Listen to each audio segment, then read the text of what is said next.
Hey there, players of all classes. I want to make a video. Hopefully it'll be relatively quick, but I wanted to make a video on the questionnaires that will pop up if you buy something from our shop on Patreon. Like if you want us to run a 0.5 session / training wheels where we teach you how to play a TTRPG system, or if you want to do a character creation bootcamp with us, or if you want us to run a one-shot for you.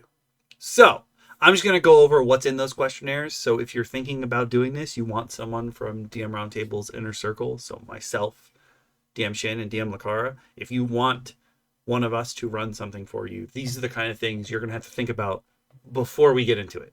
So I'm going to go with the digital options first, and then we'll move into the physical options. A lot of the questions are going to end up being exactly the same, but it's important that you have these ideas in your head. First question is, who do you want to run the session? For digital things, you can have any of the three of us. So me, DM Shin, DM Lakara. DM Shin is currently the only person who can run certain game types, which we'll get into in a second because that's the next question. But generally speaking, for digitals, you can request any of the three of us. If you don't request anyone, that's fine. Whoever is available will run the session for you. The next question is, what system do you want to play in? So we can do Dungeons & Dragons 5e, we can do Enclave, so all three of us, and then if you want to play an OSC game or a mothership game, currently, DM Shin is the only one who can do that. That's not me and DM Lakara's area of expertise, but it is his. And then if you're running a training wheel session, method A or B. So if you look at the post for training sessions, method A is more typical of what you'd experience in a TTRPG. We'll show you how to play. You'll get a task or a job, something that you need to get done. And then however that unfolds is how that unfolds. It could turn into combat. Maybe it doesn't need to, but that's more indicative of what a regular TTRPG game is. Method B is specifically we'll have a combat scenario and we'll have a roleplay scenario. And that way you get a good judge of what each entails. This isn't typical of what you do in TTRPGs because there's a lot of stuff in between, but this will give you a good breakdown of combat versus diplomacy and stuff like that. Then, since it's a training wheel session, we're going to provide you with a pre-generated character. So we have a question for you. Do you want to play a full caster, half caster, or a martial? Full caster, someone who's all in on magic. They may have a dagger or a staff that they can bop you with, but for the most part, they're dealing with magic. Half casters have a little bit of both. They probably can get into fight, but they also have a spell to use as well. Martials, generally speaking, rely on punching people in the face and asking questions later. They might have some supernatural ability through their subclass or something like that, but for the most part, they're there to kick butt and take names. So you tell us which of those three, and then we might ask you a couple questions a little bit further before we hand you a pre-generated character. If you change your mind, you change your mind. But this will help us give you a pre-generated character that we think you want to learn to play. Then there's a question, do you want to play at a higher tier of gameplay? So generally speaking, we're using the Dungeons & Dragons terms here. So there's 4 tiers of play. There's levels 1 to 5 is tier 1, levels 6 to 10 is tier 2, levels 11 to 15, tier 3, and 16 to 20 is tier 4. However, for training wheel sessions, for the most part, we're going to stick in tier 1 unless you tell us otherwise, because there's just less stuff for you to learn and internalize at one time. It's better to stay low tier when you're learning than high tier, when your character sheet has a million bajillion things on it. Then there's a question, do you want your game to be run solo? So just you and the DM. Generally speaking, a TTRPG does not function like this. There are solo TTRPGs, or there are TTRPGs that are built for one game master, one player. But most of the ones we play are built on the idea that there's an idealized party size, which is 4 to 5 players to one DM. That is normally how a game is run. But if you're real nervous, you have real bad social anxiety, but you want to learn, you can be like, can we just do this solo? And we'll be like, yes, we totally can. It's not necessarily how a game would normally be run, but if you need the little boost, we got you. We got you. Then, very important question at the bottom. What times are you available? Because this is super important. That's super important. You don't have to have a time right away. You can just be like, oh, Tuesdays at 8, I'm usually free, and we can go from there. You don't even have to have a time specifically. Just give us a gist so we can start working on it. Because we're going to have a conversation before we start anyway.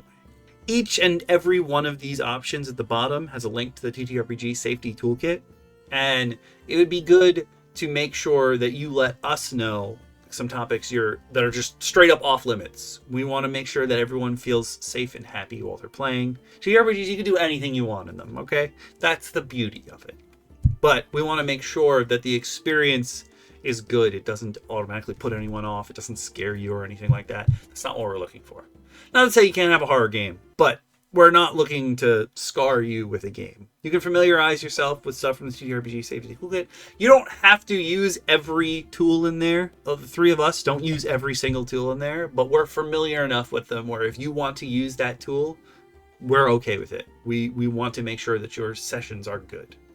That was all the questions in Digital 0.5 session. So then there's Digital One Shot.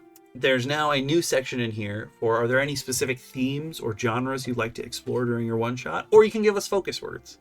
Focus words come from Enclave, but you don't have to necessarily use them just for Enclave.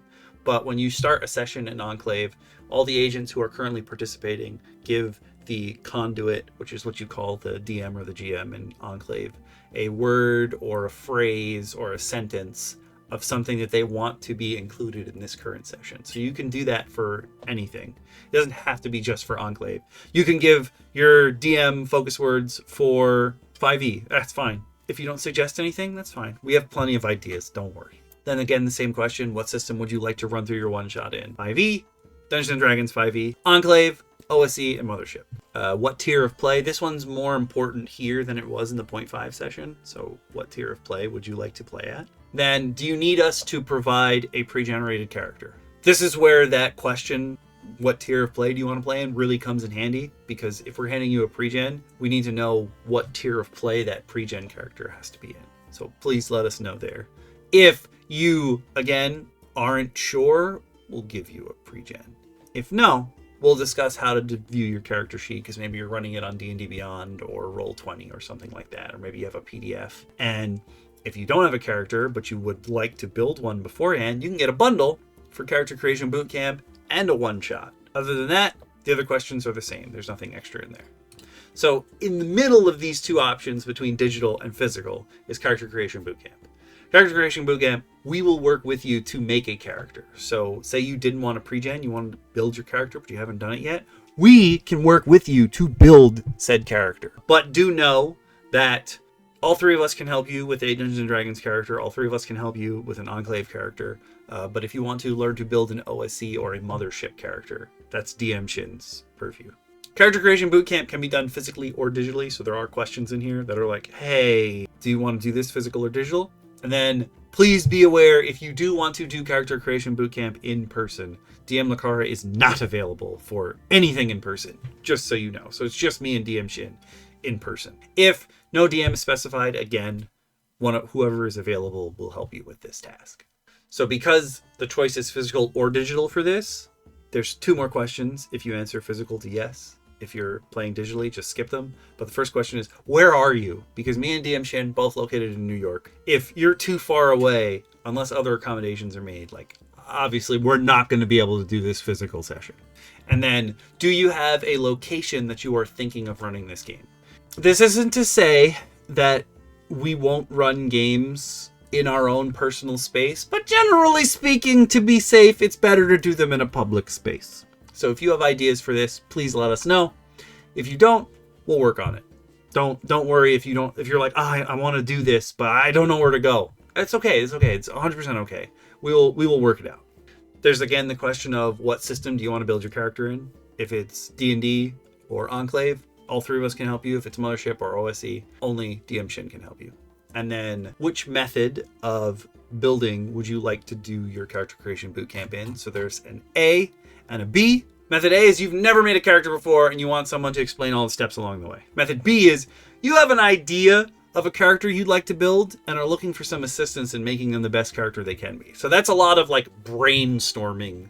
It's not to say that you can't do A and B together, but it's easier for us to go into this knowing like you've never done this before and you want someone to walk through all the steps versus I know how to build a character, but I want you to help me not necessarily min-max, but in our case, it would be flavor max that character. Then there's a question, are you building this character for an upcoming game that you're playing in? Because if the answer is yes, we need to know things like if your DM allows you to use homebrew, what kind of setting it is, that kind of stuff, so that we can help build your characters so that you can actually use them in the game.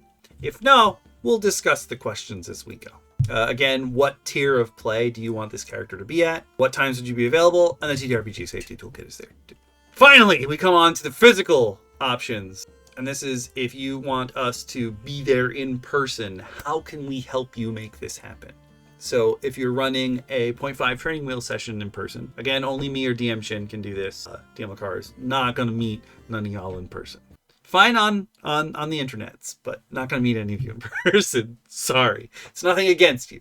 It's just, no, not going to happen. So me and DM Shin can run these. But we, again, have to know where you're located. And if you accidentally bought a physical option and, like, you can't do it, we'll refund you. Don't worry about that. It's not like we're going to keep your money because you made a mistake. We will refund you immediately if you realize, like, oh, we're too far away from one another. That's 100% fine. For the new question here is, do you need us to bring extra dice? Everybody at DM Roundtable is a dice goblin. So if you don't have any dice because you've never played before, that's 100% fine. We can provide dice for you. Don't even stress about that. That's a very easy thing to rectify, but it's there because you're going to need dice in order to play. Unless you're playing Enclave, in which case you don't need any dice. And that's basically it. Those are the questions from the questionnaire that will pop up when you purchase something from us. Please do be aware that there are other ways besides Patreon to purchase things, and I will send you the information. Like Dex and Ehwaz have gifted us so many subs on Twitch and also YouTube that they have like a stack built up because, listen, I'm going to tell you something about Patreon that you might not know because I only realized this recently. Patreon, if you're on an iOS device buying things on Patreon, the price is jacked to hell. And we want to make sure that everyone can get in on this. So, gift subs on YouTube or Twitch, that will also build your stack. And then you converted amount, you'll be able to purchase something from us. And I will send you the questionnaire directly. So there's a myriad of ways for you to get us to run games to help you build characters. All of that kind of stuff is listed on the actual purchase pages. But I just wanted to show you what you'll see after you make your purchase. I also realized that for some reason, by default, when you put something in your shop, it shows your like Patreon avatar. So I was like, I don't want that. So I went and got pictures taken so that I could put them up in there so there'd be a photo, not realizing that if you add a photo, Patreon then blurs that photo until someone buys the thing. So I apologize. It makes me look like they're not safe for work, but they're not. They're just pictures of the table. It's so weird. It's such a weird choice by Patreon. Those are the questions that you'll need to think about if you want us to run a game for you or to help you build a character. I hope that helps. I wanted to get this video out so that people aren't like, oh, there's stuff locked behind a paywall. I gotta know what it is. No, it's literally just a questionnaire to make sure that we can run your game properly for you. And I'm hoping that some of you want to have us run games for you pretty soon. DM Lakara has already started running games. She got to run her first paid game already. And she did it through StartPlaying.Games. If you want to just straight up go over there right now, I'm going to have a link in the description below that will take you directly to DM Lakara's StartPlaying.Games page. And you can get in games that she's already running. Eventually, I'm sure DM Shin and myself will also be on StartPlaying.Games, but I just like the idea that I can do physical games here, and I would love to do more physical games because I have so much stuff. But yes, I hope this video helped, and please do just keep these things in mind if you want someone from DM Roundtable, specifically right now the Inner Circle, to run a game for you. This is the kind of questions you're going to have to answer before we can run your session. So until then, bye everyone. I hope to see you all at the table, whether physical or digital, very soon.